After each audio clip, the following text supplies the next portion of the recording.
Hello बच्चों, कैसे हो आप सब? अच्छे हो? Yes sir. चलिए, आज हम सब पढ़ने वाले हैं लघुत्तम समापवर्तक का पाठ है ये, और 10 का डी। क्वेश्चन नंबर पहला जो कह रहा है, प्रश्नवाचक चिन्ह में, यानी प्रश्नवाचक का चिन्ह यहाँ पे लगा है, यहाँ पे उचित संख्या भरो। क्या कह रहा है? उचित संख्या भरो। यानी कौन सी संख्या हम उसमें भरेंगे। तो देखो, सबसे पहले पैटर्न ध्यान देंगे।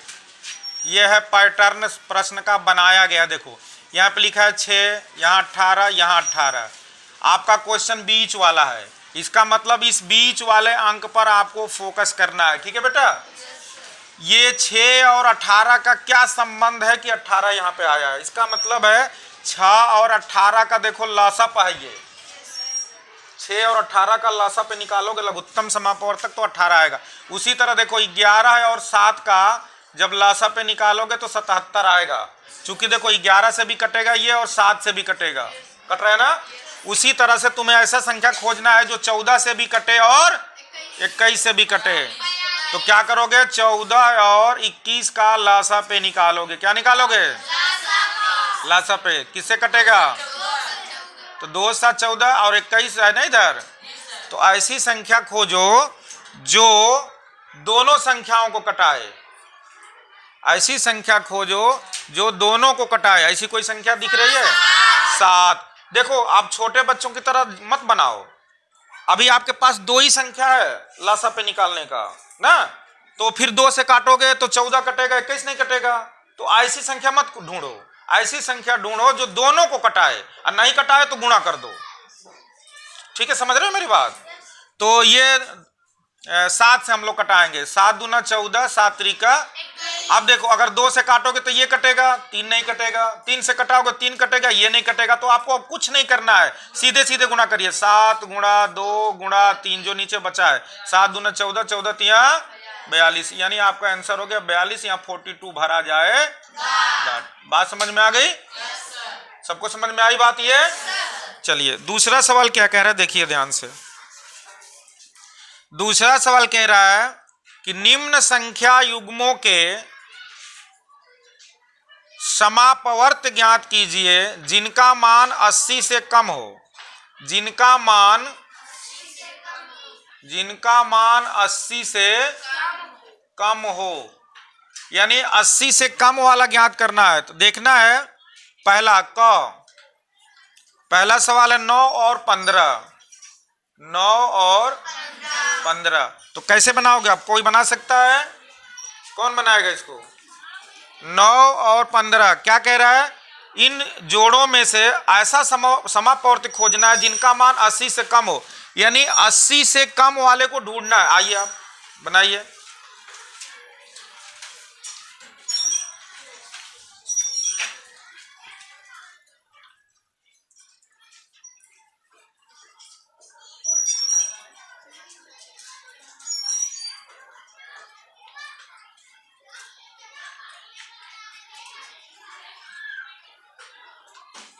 इसके अपवर्त लिख रहे हो आप, ठीक है ना? चलिए, गुणज भी कहते हैं इसको। क्या कहते हैं? एक दिन बताए थे ना। तो अपवर्त और गुणज मतलब अब समापवर्त कह रहा है, तो आपको दोनों में से खोजना होगा ना बेटा। 15 छक्का 90, कर 80 से कम है हो तो 90 से कोई मतलब नहीं, यहाँ 80 से कम हो। तो दोनों में, यानी 9 और 15 दोनों में जो मिलता हो, दोनों में क्या मिल रहा है? देखो, दोनों में क्या मिल रहा है? 45 मिल रहा है, क्या 45 मिल रहा है, और कुछ मिल रहा है? नहीं मिल रहा है। तो आपका आंसर यही हो जाएगा। क्या हो जाएगा? 45, जो 80 से कम हो। चूंकि 72 और 80 यहां तक पहुंचे हो आप। किसी का गुणज बहुत हो सकता है, गुणज को ही अपवर्त कहते हैं। गुणज को ही अपवर्त कहते हैं। बात समझ में आ गई? चलिए, और कोई बना सकता है? ये बात समझ में आई? देखो, दोनों का अपवर्त अलग अलग निकाला गया, और जो दोनों में मिले वही समापवर्त कहलाता है। देखो, 9 और 15 का समापवर्त हो जाएगा यही 45। देख रहे हो ना? बात समझ में आ रहा है?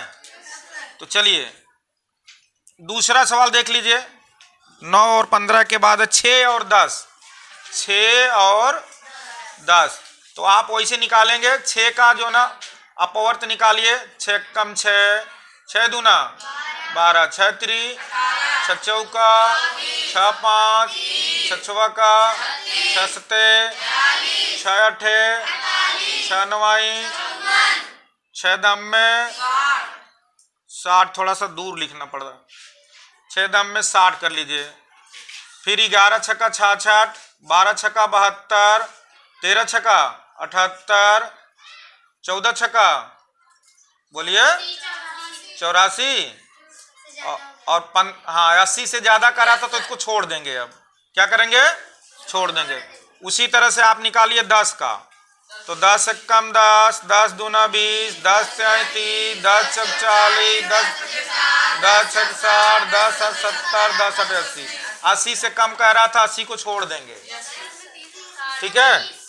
अब इसमें देखिए, हाँ देखिए 30 इधर भी मिल रहा है और 30 इसमें भी मिल रहा है, 60 इसमें भी मिल रहा है और 60 तो देखो 6 और 10 के 2 समापवर्तक हो गए। समापवर्तक कौन कौन हो गया? 30 और 60। यही लिख देना था। समझ में आ गया? मिटा दिया जाए। चलिए आगे बढ़ा जाए।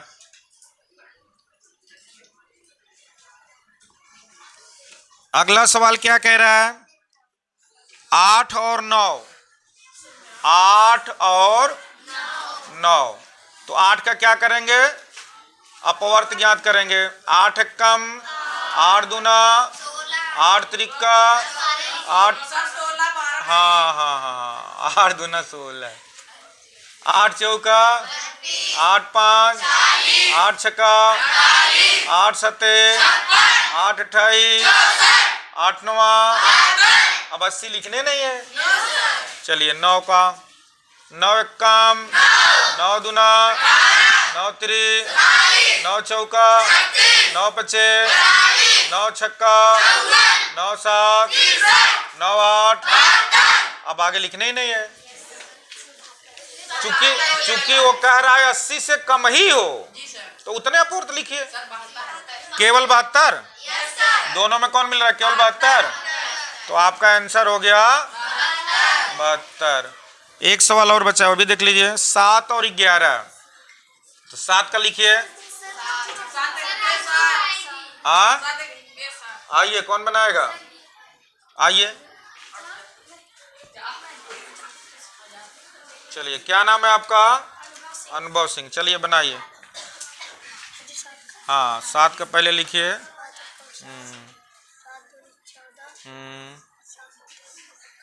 बहुत अच्छे।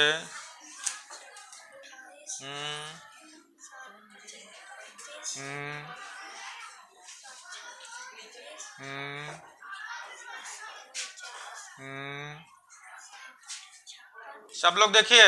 हाँ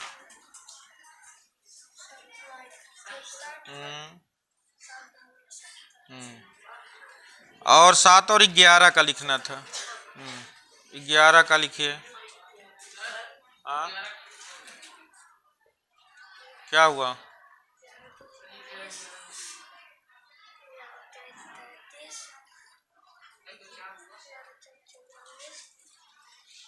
जल्दी जल्दी लिखिए।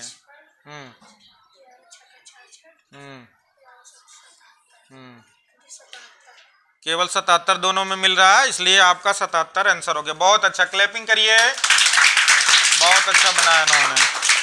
ठीक है, अब एक सवाल आज हम लोग और देख लेते हैं। ठीक है बेटा, एक क्वेश्चन और देख लेते हैं, इसके बाद आप लोग होमवर्क लगा के लाएंगे। क्वेश्चन नंबर 3 कह रहा है 60 तक की उन संख्याओं को बताओ, उन संख्याओं को ज्ञात करो जो 4 और 6 दोनों से विभाजित हो। देखो अब सवाल थोड़ा सा जो है आपको घुमा करके पूछ लिया। कह रहा है 4 और 6 दोनों से कटना चाहिए। तो इसके लिए क्या करोगे, पहले 4 और 6 का लासा पे निकालोगे। क्या निकालोगे? हाँ, लिखोगे हल 4 और 6 का लासा पे निकालोगे। 2 से काट दो, 2 दूना 4, 2 तिहाई। अब आपको काटने की जरूरत नहीं, गुणा कर दीजिए। मैंने बताया ना, 2 दूना 4, 4 तिहाई 12। अब देखो सबसे जो छोटी संख्या है वो मिल गई आपको 12, यानी 4 से भी कट जाएगा और 6 से भी कट जाएगा, मतलब सबसे छोटा मिला। तो 12 का आप गुणज के रूप में आप लिख दीजिए। जैठो पूछता हो, कैठो पूछ रहा है? नहीं 60 तक पूछ रहा है। 60 के देखो कटने को तो बहुत सारी संख्याएं कटेंगी। देखो 12 से 12 का जब अपवर्त, देखो इसका उत्तर 12 का सभी अपवर्त्य होगा। 12 का अपवर्त्य कह लो या गुणज, अपवर्त्य कह लो या गुणज, जितने 12 के अपवर्त्य होंगे, 12 के जितने अपवर्त्य होंगे सब 4 और 6 से कट जाएंगे सब। उसमें सबसे छोटा जो अपवर्त्य है वो है 12। अब 12 के बाद अब कहोगे गुरुजी कितना अपवर्त्य हो सकता है? अनगिनत, बहुत सारी संख्याएं होंगी ऐसी जो 4 और 6 दोनों से कटेंगी। लेकिन हमको लिखना कितना है? 60 तक। 60 के बाद नहीं। अगर 100 तक कहता तो 100 तक लिखते, कह रहा केवल 60 तक लिख दो। तो 12 का अपवर्त्य लिखते जाओ। पहला हो जाएगा 12, दूसरा 24, तीसरा 36, फिर 48, फिर 60। कह रहा 60 तक कह रहा है, 60 के नीचे नहीं कह रहा है, कह रहा 60 तक। तो पूरा 60 तक लिखोगे, यानी इतना है। ये सभी समापवर्त्य हैं, मतलब ये सब कटेंगे। 4 से कटाओगे तो 12 भी कटेगा, 6 से कटाओगे तब भी कटेगा। देखो 24 भी कटेगा 6 से, 4 से भी कटेगा, 36 भी कटेगा, दोनों से भाग दोगे तो। यानी ऐसी बहुत सारी संख्याएं आती रहेंगी। लिखते लिखते थक जाओगे, लेकिन आपको लिखना कितना है? केवल 60 तक। आपको अच्छा लगा? तो चलिए, अगर ये वीडियो अच्छी लगती हो तो लाइक करें, कमेंट करें, शेयर करें, हाँ, और सब्सक्राइब करें।